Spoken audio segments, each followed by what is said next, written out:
প্রথমে আমরা proper noun সম্পর্কে জানব। যে নাউনের দ্বারা কোনো একটি বিশেষ ব্যক্তি, স্থান, কাল ইত্যাদির নাম বোঝানো হয় তাকে প্রপার নাউন বলে। প্রপার নাউনের ক্ষেত্রে দুটো বিষয় তোমাদের মনে রাখতে হবে। প্রথমত, এই নাউন সবসময় ক্যাপিটাল লেটার দিয়ে শুরু হয়, তাই এদের ক্যাপিটাল লেটার নাউন বলা হয়। দ্বিতীয়ত, প্রপার নাউনের আগে সাধারণত আর্টিকেল এ অ্যান্ড দি বসে না। তোমরা যদি আর্টিকেল সম্পর্কে ভিডিও চাও তাহলে কমেন্ট করে জানাও। তৃতীয়ত, প্রপার নাউনের ক্ষেত্রে যে কোনো শ্রেণীর বিশেষ বা নির্দিষ্টটিকেই বোঝানো হয়।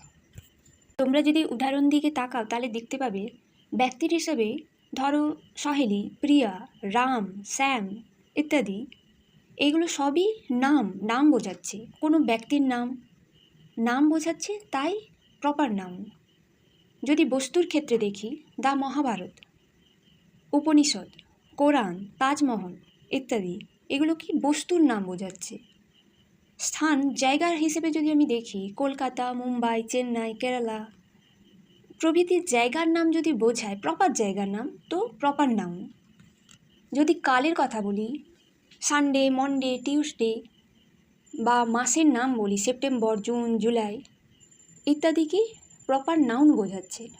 ধরো আজকে সোমবার, তো এই সোমবার হচ্ছে শব্দটা কি প্রপার নাউন।